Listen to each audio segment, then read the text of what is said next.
snoring. All right. So I just introduced myself. I'm Brian Kalmbach. I'm with the Ag Nutrient Management Program. And so, like Brian and Dwight were saying, we'll cover a lot today. I'm just going to kind of give a little introduction, kind of a framework for what we're going to be talking about the next few days. Talking about natural resources, environmental stewardship, and just some of the overview as we kind of dive deeper into more detailed topics related to nutrient management. So that's where we'll be starting. Don't know. I might need to click back. Yeah, I'm not getting. Okay, you should be good now. There you go. Okay. All right, so what we'll talk a little bit about water pollution and the hydrologic cycle. We'll kind of zoom in on the Chesapeake Bay region. We'll see, some of the unique challenges we have going on here. We'll talk a little bit about, nutrient balances, both at the farm scale and, kind of at a bigger scale than that, and a little bit about, just general best management practices related to nutrients, nutrient management in general. Is it not number? It's not great. Is this the one yours or this one? Let's grab that. It goes backwards, it just doesn't go forwards. Okay. I can click through for you. Yeah. All right.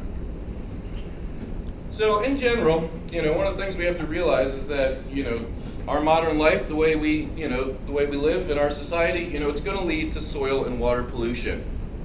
And we get that, both from, things like intensive crop production, animal production, right? We're going to get nutrients, there's going to be sediments, there might be some pathogens, some pharmaceuticals, things like that come from, farming practices. Just simply, growing our towns and cities, right? We're also going to get sediments and nutrients coming from that. We're going to get things like personal care products, that go down the drain, that sort of thing. We also have, transport of people and goods, right? We get hydrocarbons, fuel additives, NOxes, metals, things that end up in the atmosphere just from, transportation. And then manufacturing, right? That's kind of your traditional, what you hear about kind of end of the pipe pollution, where you have maybe solvents, metals. We've been hearing a lot about PFAS lately, things like that. So I think just, simply kind of understanding that, the way we live, that sort of pollution is going to occur. And so, we know that water quality impairment, in the U.S., in our water systems, is quite widespread. And so this is, EPA data. So we're looking at streams and rivers, lakes and ponds, estuaries and bays. And then, our red portion of our pie chart is the portion of those assessed water bodies. So, you can see about 30% of streams and rivers have been assessed, 45% of lakes and ponds have been assessed, 64% of estuaries and bays have been assessed. Out of that, about 50% of those streams and rivers are considered impaired. About 70% of lakes and ponds, 80% of estuaries and bays are considered impaired. So what do we mean when we talk about impaired? Right, those water bodies have a distinction as to, what are they intended? What's their intended use? Maybe it's recreation, maybe it's drinking water. So relative to whatever that defined use of that water body is, if it's considered impaired, meaning it's, can't meet that use, then, we consider impaired. So it's a widespread issue that we see across the U.S. And so, just some examples. We can think back maybe 5 or 6 years ago when we had, the issues with Toledo and Ohio and their drinking water system, right? We had, microcystis was the algae that we had a large algae bloom here that was, a lot of it was due to, excess phosphorus getting into Lake Erie. And that was a human health concern, right? They couldn't drink that water. They couldn't bathe with that water. So it can lead to serious issues. The next one. As you don't want to see kind of green water like that, right? Where we see some sort of, algae bloom going on. And again, just kind of another example from 2009, looking at, this is around Norfolk, Virginia, and the bay around there, seeing quite a bit of algae growing in there.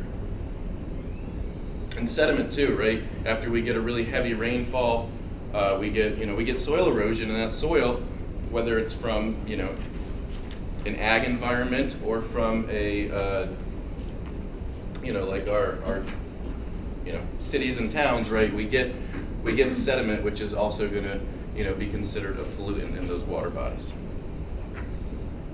So when we think about types of pollution, we can go back to kind of the Clean Water Act, 1970s, where they defined, we have two different definitions of pollution that came out of that Clean Water Act, right? What we kind of traditionally might think of pollution, your point source pollution, kind of your end of pipe pollution. So you can actually you can see it, right? It's something maybe coming out of a manufacturing plant, right, directly into a river, something like that. Also, wastewater treatment plants, a lot of times can be considered point source. Even confined animal feeding operations are considered, or can be considered, point source pollution. So these are, a little more easier to recognize, to pick up on, and they were also kind of addressed first, right? Because it was kind of the easy problem to take care of. So that was, early on, with the Clean Water Act, that was kind of where the focus point was. Now we're starting to, have more focus on, non-point source or diffuse source pollution, right? And this is pollution that's going to arise kind of over the landscape, right? It comes from various land uses over a large area. It might be harder to actually just see, right? You might not just see it actually happening, but it is, right? And it's usually going to occur during or after rainfall. So that might be pollution that we get off of cropland and pasture. It might be, what comes off of, runoff from towns and cities, things like that. Cool. So to kind of think about that, we got to obviously understand the water cycle a little bit, right? So, as we think of, water's going to move kind of cyclically through our environment, right? So we, start with, water evapotranspiration, right? Moving from a liquid form into a gaseous form into the atmosphere. And right, so that water that eventually is going to condense in clouds, and it's going to fall, as rainfall, as snow, whatever, as precipitation, onto our landscape. And so once it starts to hit the landscape, that's where we're going to see, we're going to start to see, potential for that, pollution to occur, right? Because some of that water, it might infiltrate, and it might get into our groundwater, and it might be carrying nutrients with it as it does that, right? Not all of that water is going to infiltrate. Some of that is going to run off, across the, across our landscape, or across the, the top of our landscape, and again, pull things with it as it does that. And then it's going to get into our lakes and our streams. We also have, once that water is, in our groundwater, that's going to move. We have groundwater flow as water moves through our groundwater systems. And then that can also discharge. We'll have groundwater discharge where we have groundwater actually feeding into our rivers and streams. And so again, with all of those different pathways, that water can be carrying, potentially carrying different pollutants along with it. Right? And of course, we have wells that are going to be going into that groundwater to pull drinking water out. So again, if we have, pollutants in that groundwater, that can end up in our drinking water systems as well.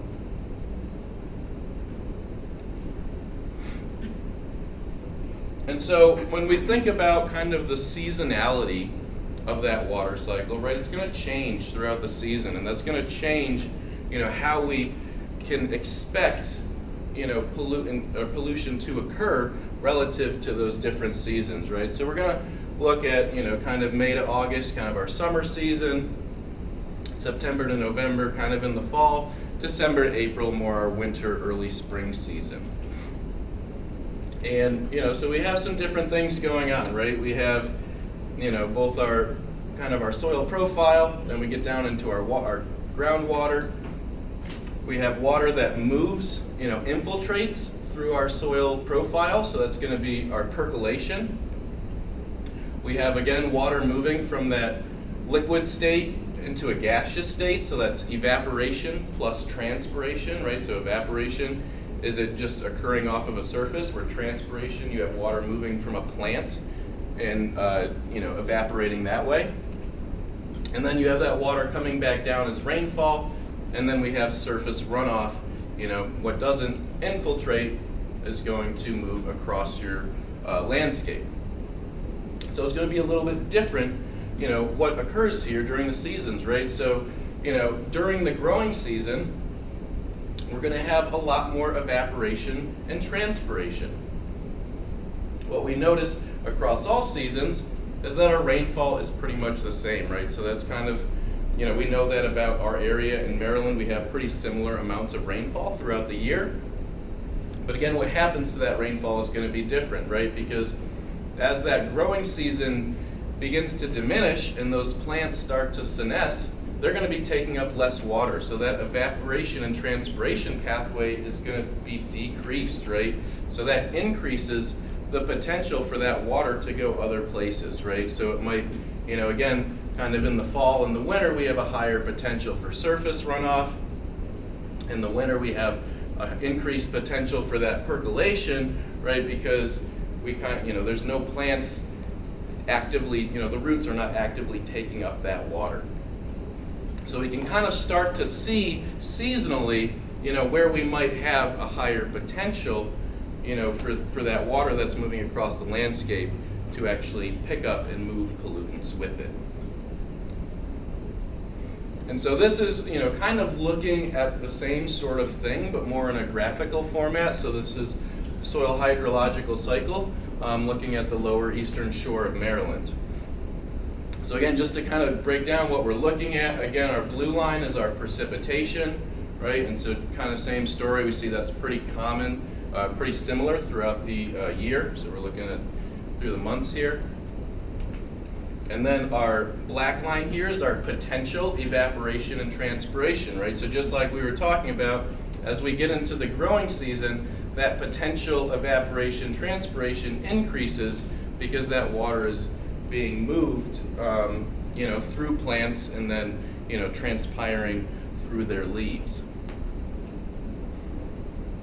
Our next line, kind of this brown dash line, is our soil water, right? And so that soil water is actually higher, outside of the growing season, and then kind of dips down and decreases in the growing season. Again, because we have, we have those plants that are actively growing to take up that water.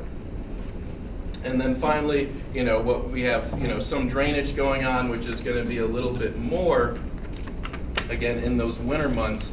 But because that water is being taken up, we don't see as much drainage happening in the growing season.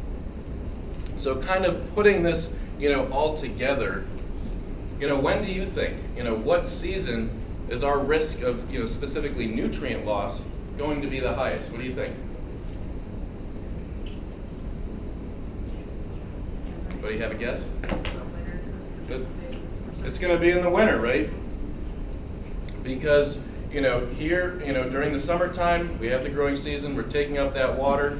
There's nowhere else for that water to go in the winter season. So a lot of it is going to infiltrate, a lot of it is going to run off. And again, that's where it has the opportunity to pick up nutrients and carry it with us, or carry it with it.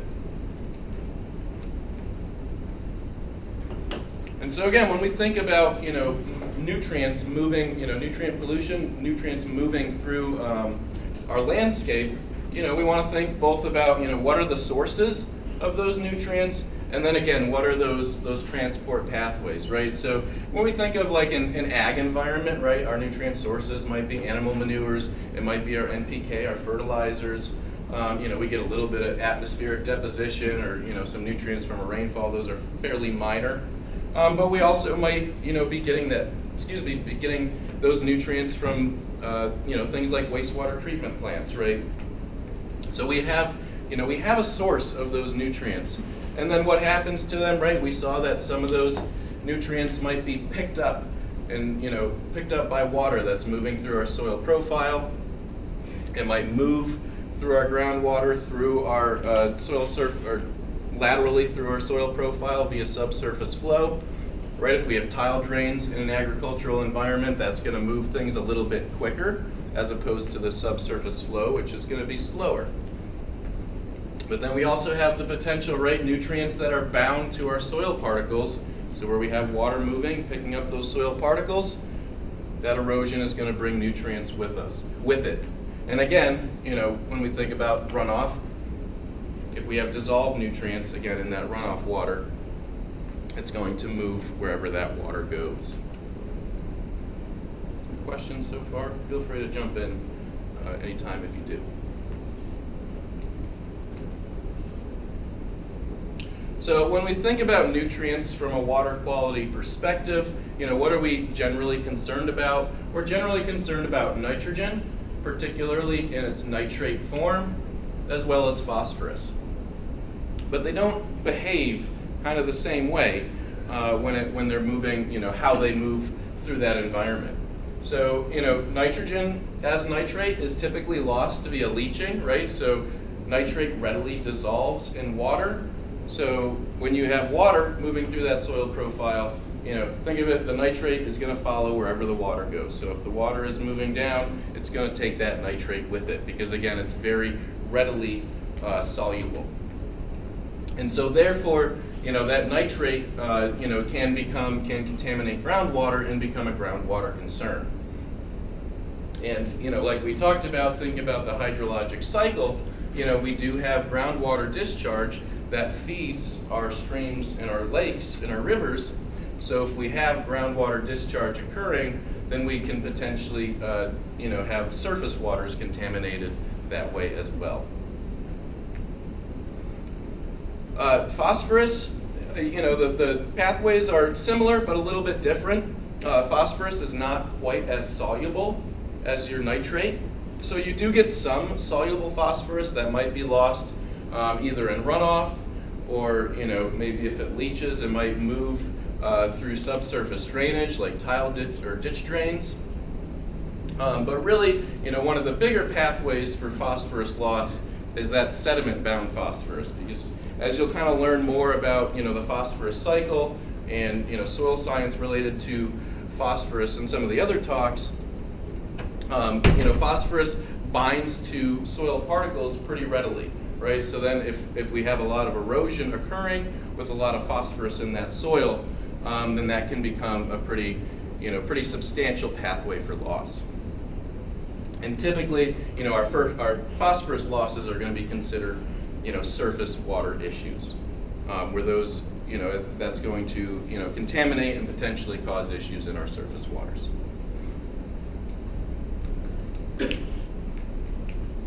And so again, this is just kind of, more of a visual of kind of the same thing, looking at, the different pathways and how they're a little bit different between nitrogen and phosphorus, right? So again, when we're thinking about nitrogen, leaching is going to be, somewhat of a dominant loss pathway. Yeah, we're gonna, we might lose a little bit, via runoff and erosion. Obviously, plant uptake, in an ag environment, that's what we want to occur, and that definitely is, where a lot of the nitrogen out there goes. You'll also learn in some of the upcoming talks that nitrogen can also be lost very readily as a gas via both denitrification pathway and a volatilization pathway. And you'll get more details about that as we talk in more detail about nitrogen, but that can be a very significant pathway for nitrogen to move into the atmosphere. When we think about phosphorus, again, plant uptake, right? That's what we want to occur, and that definitely does occur. But as far as considering our losses, our runoff and erosion are going to be probably our dominant pathways. Again, that leaching, getting into our drainage systems, that's also going to be a pathway for loss for phosphorus as well. So when we go back and we think about our hydrologic cycle, we also want to think about base flow and storm flow, right? So kind of what's going on, more down here in our groundwater system without any precipitation occurring, we still have some base flow. Water's moving, but it's not moving as quickly, right? But once we start to have precipitation, precipitation events, then we start to see, storm flow and, how that might affect the amount of nutrients that we lose. And so one way, we can kind of look at that. This was a study, from about 20 years ago or so. But these were basically small watersheds. I believe they were actually in Anne Arundel County when they were studied. And what we're looking at is the amount of nitrogen in parts per million at the watershed outlet. So basically they were measuring, they were looking at water coming out of that watershed, measuring the nitrate or the nitrogen level in that water, and looking at a variety of land uses, but particularly looking at it during a base flow time versus when we have storm flow occurring. And so it's pretty clear that across really any landscape that storm flow is going to increase with water moving quicker with more intensity. It can pick up more of that nitrogen, and we end up with higher losses, substantially higher losses during those storm flow periods as opposed to that base flow period. And again, we can see that's a pretty big discrepancy kind of in our pasture and cropland, our agricultural environments, but we see kind of the same sort of story in our mixed land use and even in our forest land use. So this is just kind of a characteristic of an effect of the water cycle and how that can impact nutrients moving at different times.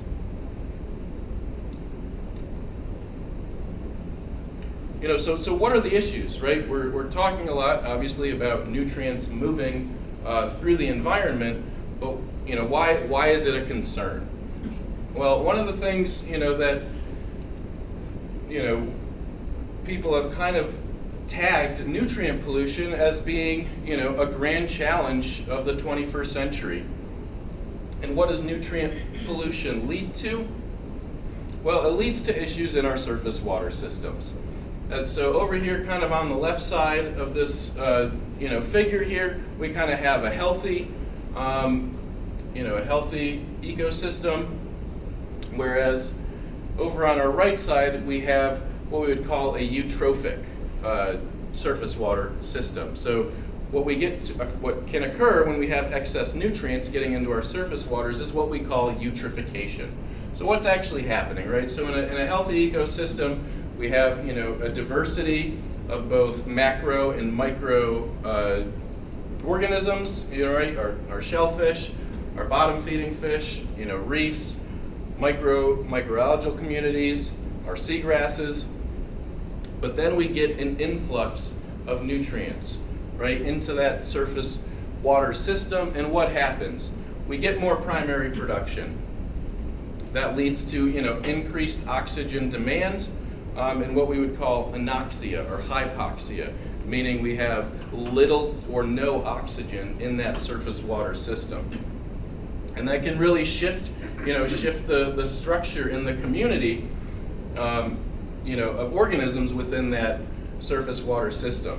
And so essentially what's going to happen with that increased primary productivity, what we'll see that with is typically an increase in algae.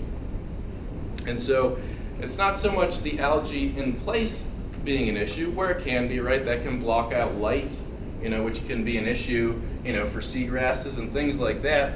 But the bigger issue is when that algae actually starts to settle and it actually dies, right? And as that algae breaks down, it's gonna kind of sink to the bottom, and it's gonna start to break down.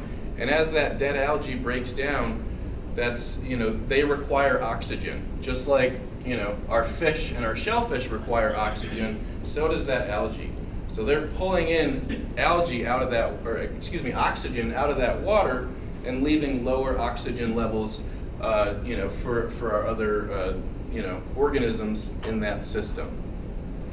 And so what we end up with is, that anoxic environment, which really, you hear about kind of the dead zones, both, a little bit in the bay. We hear a lot about that kind of down in the Gulf Basin, at the outlet of the Mississippi River, And so those dead zones essentially are areas where they don't have enough oxygen in the water, again, and that kind of is leading to that eutrophic environment, leading to, issues in our surface water systems.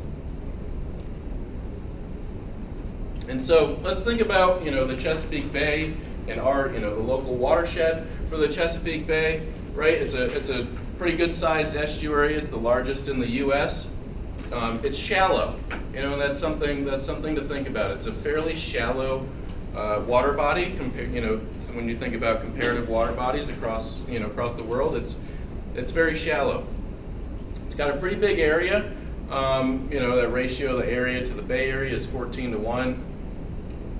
We have a handful of major rivers that flow into the Bay. Obviously, 6 states in the District of Columbia are within that watershed. And we have a big population. I think close to 19 million as of now. And of course, it's valuable, the Bay. Both as a recreation.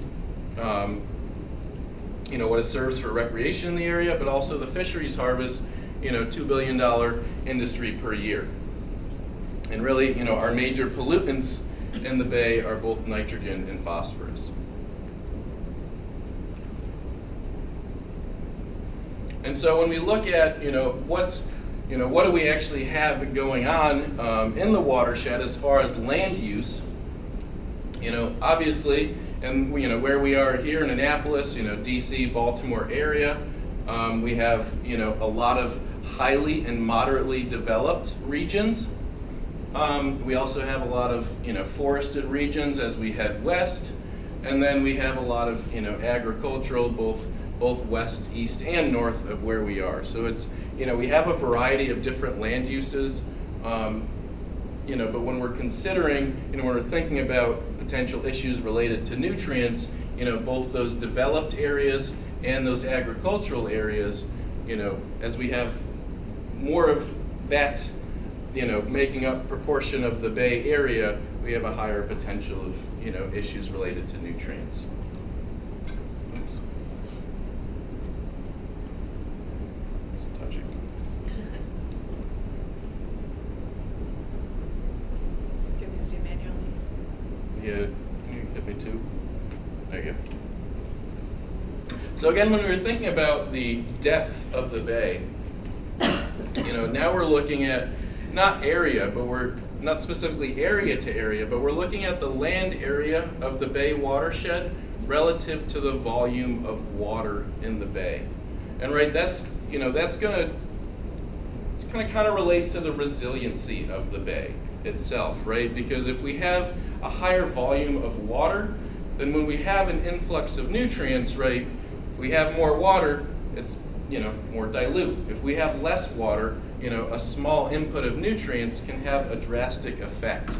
And so when we look at the Chesapeake Bay, kind of thinking about it relative to some other water bodies that might be comparable in size, we see that we have a lot of land area feeding into a relatively small volume of water.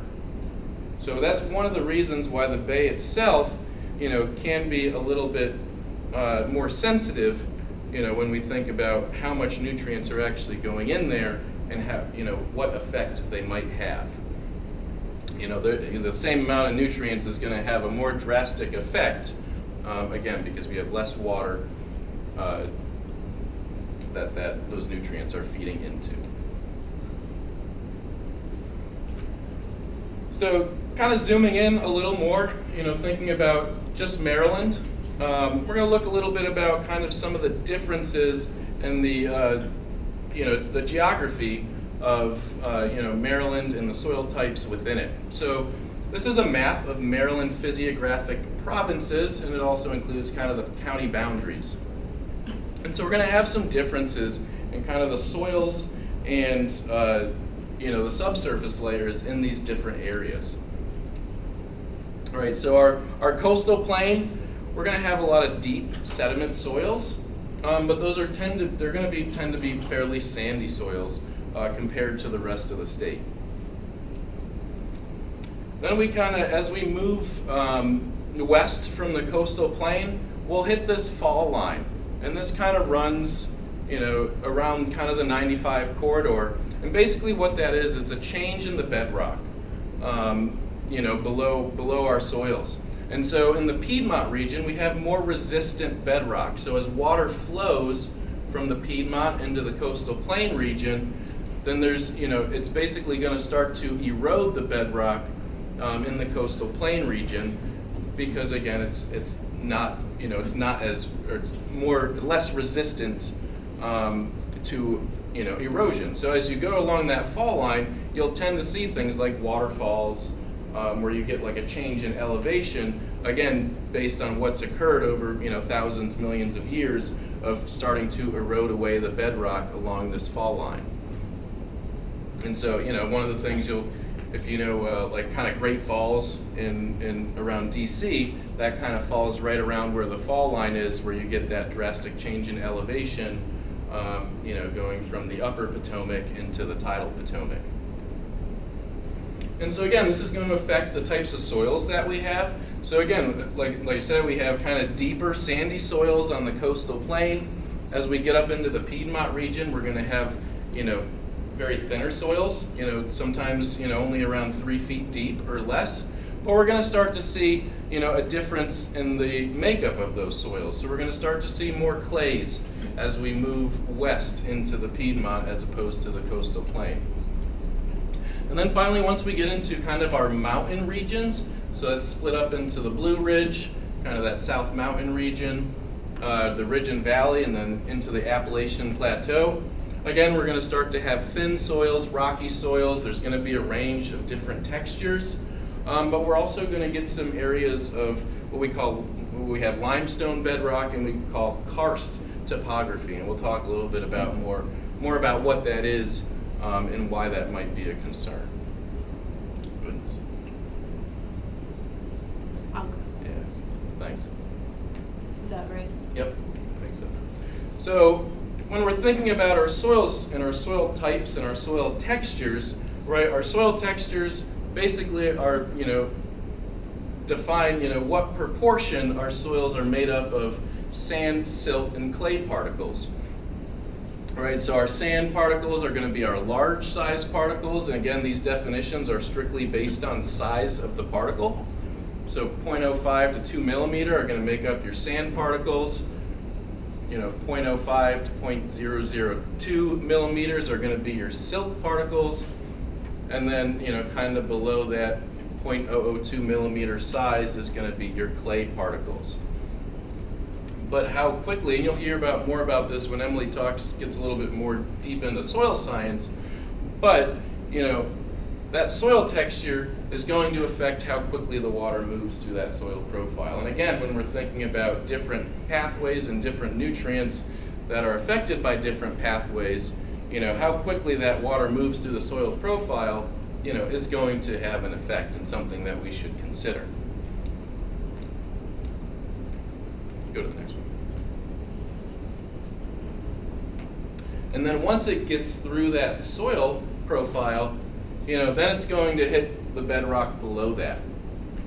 Right, and again, as we look at different regions of the state, thinking about those different physiographic provinces, we're also going to have some differences in what we find, in the bedrock and where that water sits, right? So on our coastal plain, we're going to see things like interparticle porosity, where it kind of, we have water sitting kind of within, within those different particles.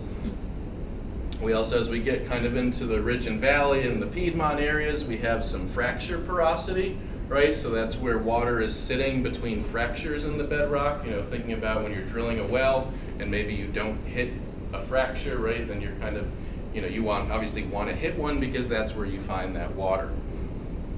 We also have, kind of in, kind of a little bit west of the Blue Ridge, we do see some of this solution enhanced porosity. And so this is where we're going to have, bedrock made up of, very soluble types of rock. So that might be limestone, that might be gypsum, things like that, where basically water moving through that bedrock can actually erode the bedrock fairly quickly. And so what you lead to is these preferential flow pathways actually in your bedrock, where you can have water moving, from one area to, next, very quickly. You think about these areas, this is where you're going to find caves, right? Because you imagine caves are basically open areas in bedrock where that bedrock has been eroded by water. So you imagine how quickly, water can kind of move through a cave system.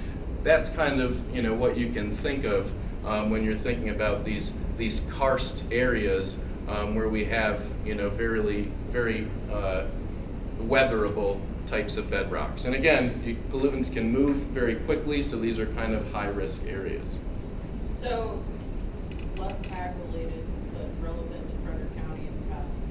Mm-hmm. Are karst soils more likely to have, or solution-enhanced porosity soils, are they more likely to have sinkholes form? Yeah, potentially. Okay. Yeah, and we're actually, so we're not talking soils here though, but we're talking more about the actual nature of the bedrock below that soil. Okay. So we're talking, water has moved through the soil profile, it's getting into the subsurface layers, right, the bedrock below that. And so these are areas that, water can move very quickly from one area to another. And again, when we think about groundwater discharge, right, we still have, some of that water might move very quickly. If it's pulling pollutants, it can, again, end up in our surface waters, quickly that way. But yeah, so you might get areas of sinkholes. I don't know that you get that many in our regions of karst soils, but definitely we're down in Florida and places like that, where you have kind of the same thing, right? You have bedrock that can be eroded away, and then there's nothing to hold the soil there, so you end up with sinkholes. So,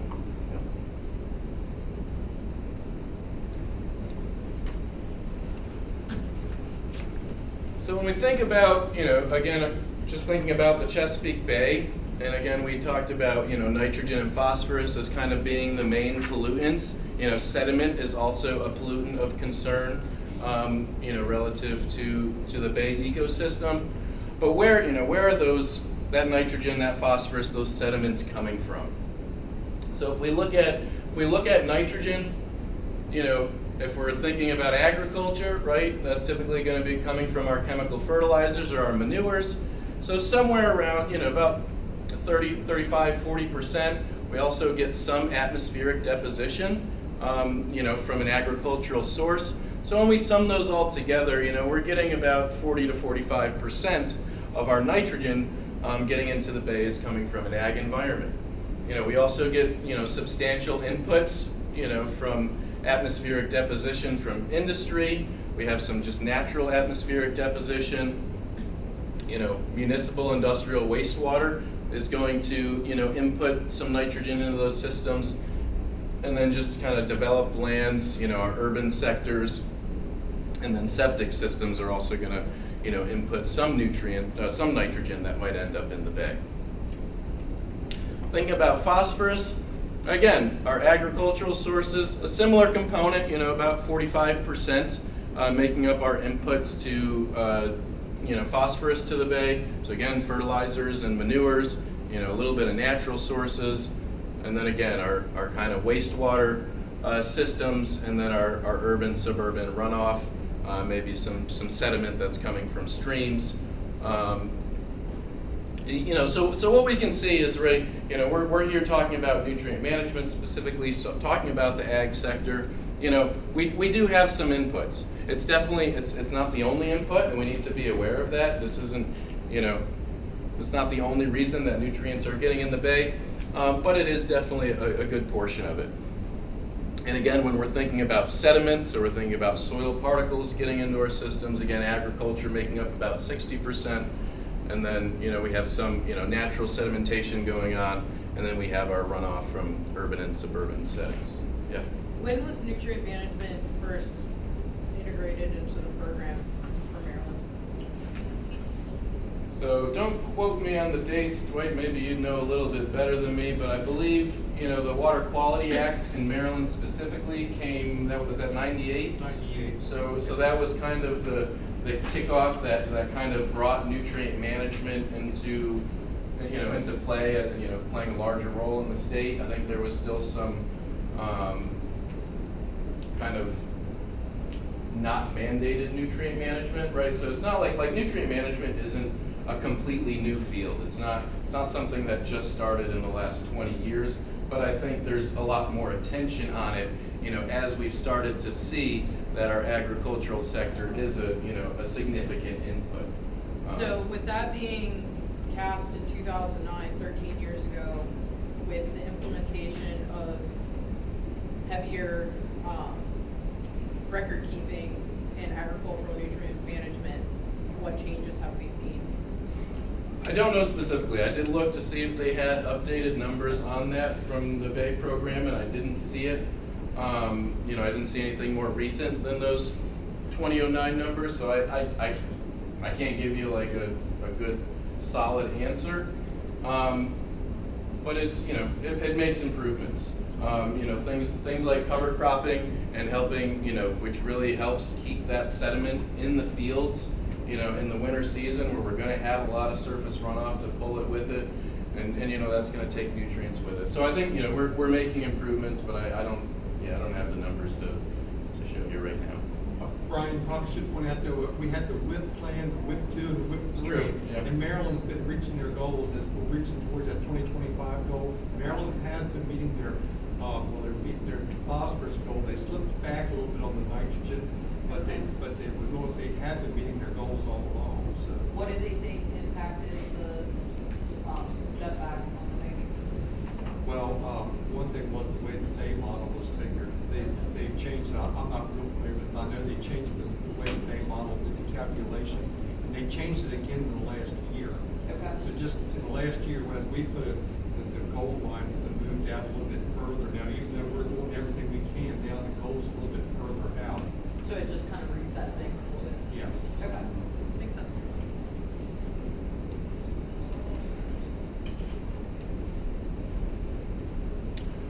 So, when we think about different practices, different methods to, help mitigate some of these inputs of nutrients, nutrient management really isn't, it's not kind of the only, the only game in town, if you will, right? But, when we look at, basically what we're looking at is the cost, to, per pound of nitrogen, to reduce the input going into the bay. So we have like kind of different, different sectors, right? So the red are kind of agricultural conservation practices, the brown are, wastewater treatment upgrades, and then the blue is kind of our improved stormwater management, again, to kind of address those three main inputs that we're thinking about, whether it be agriculture, urban, suburban runoff, or, wastewater. When we think about that as like a, on a cost basis, we can see that our, kind of our agricultural conservation practices tend to stay, are on the cheaper end, right? Restored constructed wetlands, grass buffers, conservation tillage, cover crops, right? All relatively inexpensive, comparatively to things like, stormwater retrofits, new development stormwater management systems, wastewater treatment plant upgrades. Then we still have, enhanced nutrient management, which is in there, still kind of on the cheaper end. So, it's easy to say that, maybe we can make the, have the biggest bang for our buck as far as improvements, when we start thinking about the agricultural sector. But I think it's also important to kind of think about, the effect that one decision maker might have on, the scale of, what happens here, right? So you might have, a county government making decisions about stormwater retrofits, right? Which, might be a drastic improvement over a large area. Whereas when we think about agriculture, we have thousands of farmers who each, are making decisions on their own land, right? And so I think that kind of gives you a little perspective as to maybe why you're in the room today, right? Because you're gonna be working with agricultural producers to help them make better decisions on their farms. So that's something we need to think about, is that, us as as ag service providers, we have a big audience to reach as far as trying to make those improvements on a large scale, because there's a lot of decision makers involved, right? Every farmer who's managing their own land. So it might seem like the cheap, easy option, but again, there's a lot of education involved to kind of get us there. And so, kind of zooming out a little bit and thinking about just kind of the general system, or the loop of nutrients, in an agricultural system. So this is kind of looking at more of what we might call a traditional system or a local system, right? Where you have crops being grown, you might have some inputs of fertilizers. Those crops are stored. Maybe it's fed to animals. Maybe you get a little bit, about a quarter of your nutrients, moving out in your, agricultural products. And then you have, maybe about, 3/4 or so of that nutrients, going back on the land in the form of manure nutrients. And again, using those nutrients to grow the crops, again, with a little bit of additional input. And so in general, in this sort of system, where the crops are kind of staying, in the same system, in the same region, where the animals are eating it and so on, you kind of get more of a closed loop of nutrients. Whereas, this might be more of a global system, and it might be a little bit more representative of what we really see, today in our ag industry, where we have, regions and areas where we have different types of agricultural production. So for example, out in the Midwest, there's going to be a lot more, crop production. And that crop production requires a lot of fertilizer inputs. Those crops end up in, some sort of feed mill, and those might, a lot of that grain, or that feed crop, might move from the Midwest over to the east, where we have a little bit less cropland, but we also have intensive animal production. So what we're seeing here is kind of an influx of nutrients in the form of feed moving from one region to another region. And again, a portion of those nutrients are going to go out in our ag products, and then we're still going to have a good portion of those nutrients, that end up kind of coming out the back end into our manure. But what we don't have is we don't necessarily close that loop, right? Where we have, an influx of nutrients going this way, but we don't have those manure nutrients going back this way. So we kind of end up, and this is something we kind of see in our, in our poultry industry in this region, right? Is that, feed is imported, but the manure isn't necessarily exported. So that can lead to, excess nutrients on a regional scale, which again can, is going to affect, where those nutrients end up in our environment.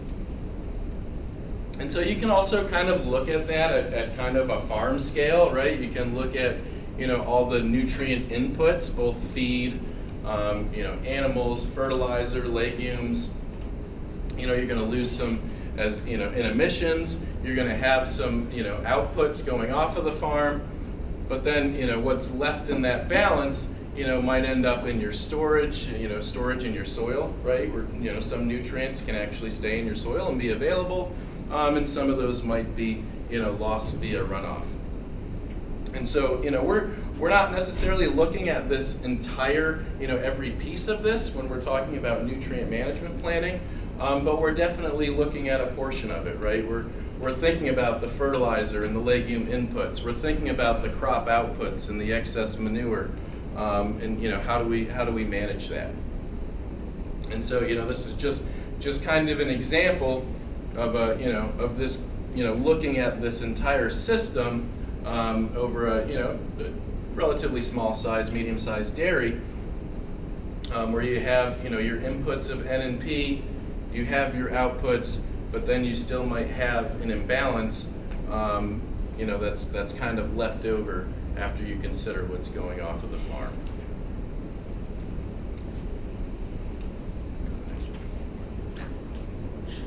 And so again, this kind of gets to our role of nutrient management. So what are we talking about, really when we talk about nutrient management? One way we can define it is effectively and efficiently, utilizing nutrients to adequately, supply crop needs while trying to minimize the transport of nutrients, into our ground and surface waters. And when we're, anytime we're thinking about nutrient management, we want to think about those, 4R nutrient stewardship. So thinking about the right source of those nutrients, applied at the right time, at the right rate, and in the right place. And, so essentially what we're doing, we're balancing our inputs, whether that's in the form of, fertilizers, manures, and trying to balance those inputs with what our crops actually need, right? So apply manures and fertilizers at the appropriate place, at the appropriate time.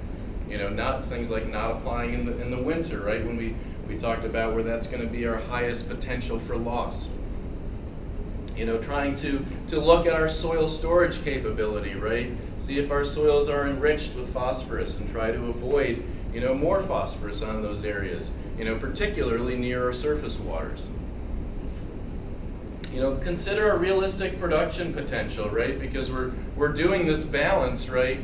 But this needs to be kind of realistic production to accurately balance what goes in with our inputs. And then we can consider some other best management practices, which we'll talk about. Thanks. So getting into that kind of, thinking about appropriate inputs balanced to our outputs. And so our outputs are typically going to be our yields, right? So what we're looking at here is we're looking at, what we call a yield response curve. So we have our, on our vertical axis, we're looking at, yield as a percent of our maximum yield. So these are percents of maximum. 100% is going to be our highest maximum potential yield. And then our nitrogen application down here on the x-axis in pounds per acre. So, 50, 100, 150, 200 pounds of nitrogen applied per acre. So what we can see, is that as we increase our nitrogen application, we're going to see a crop response, right? We're going to get better production as we apply more nitrogen. But that's only going to, occur up to a point, right? There's going to be other limitations that are going to limit what we can produce, whether that's soils, whether that's the weather, rainfall, things like that. So we really, we start to see that curve level out. And so we kind of hit an inflection point, maybe around 90-95% of, maximum yield, where we get, basically diminishing returns on our kind of investment of nutrients. And so when we think about, where do we want to shoot for as far as production is concerned? Oh, we went one. So we'll start over here, right? If we, where we applied 40 pounds of nitrogen, if we apply another 40 pounds, we're going to see a pretty significant increase in yield, right? So that's probably going to be a beneficial additional application. Once we start to get up kind of toward that inflection point around 90-95% of our maximum yield, that additional 40 pounds of nitrogen, the yield response is going to be much less. So we want to consider really, is that cost effective, and is it useful, for that actual crop, right? Are we really getting a good bang for our buck applying that extra 40 pounds of nitrogen, as we're kind of hitting our, getting close to our maximum yield? Maybe not. So that's why, typically when we're thinking about, what are we balancing our inputs with, we don't always want to think about, what's the maximum yield that we could ever achieve, right? Because that's probably, not going to be the most cost-effective way to manage that fertilizer. And so we can kind of look at this, a similar kind of situation, but a different perspective, where this time, again, we're looking at our grain yield up on our y-axis in bushels per acre. And then we also have soil nitrate levels So we're looking at our dark blue is again that yield response for our corn grain. So as we increase our fertilizer application, we're getting our increase in yield kind of up to a point. But then what else do we have going on there? Well, we're also looking at the nitrate that we have left over at the end of the growing season in the fall. And so what's happening here, right, is that as we go past kind of that inflection point we were talking about and apply additional nitrogen but not really getting a big boost in yield, well, that nitrogen still has to go somewhere, right? And if it's not being taken up by the crop, then it's probably going to be left in the soil. And so as we hit that point where the crop isn't taking up the nitrogen, it's going to stay in the soil. And then as we get, again, later in the season, we talked about nitrate and how nitrate's very soluble, right? And we don't have crops taking up the water anymore. So as we get rainfall, as we get infiltration, right, the nitrate is going to go with that water. And so where we have those high levels of soil nitrate in the fall, those have a very high potential for loss. When planting a cover crop help take out some of that nitrogen? Absolutely. So right, that's another strategy that regardless of whether this is a low level of nitrate or maybe a higher level of nitrate, if we have a cover crop that's actively growing in the fall, right, that's taking up some of that excess nitrogen, then it can take it up before it has the opportunity to move through the soil profile and get lost. So yeah, that's going to be a huge strategy, particularly with this situation right here. And again, that's going to depend on the type of cover crop that you're using. Some are going to be much better than others at scavenging that excess nitrogen. But that's one of the biggest reasons that we have cover cropping as a strategy, both for soil erosion, but also to try to pick up this excess nitrate that might be left over. And so again, we can kind of see in this situation kind of where our sweet spot would be as far as, what do we recommend as far as inputs, based on the yield potential of this location. So again, we're managing, the cost benefit of the inputs and the outputs, your fertilizer versus your grain yield, but we're also thinking about, those potential losses of nutrients also. All right, just one more slide.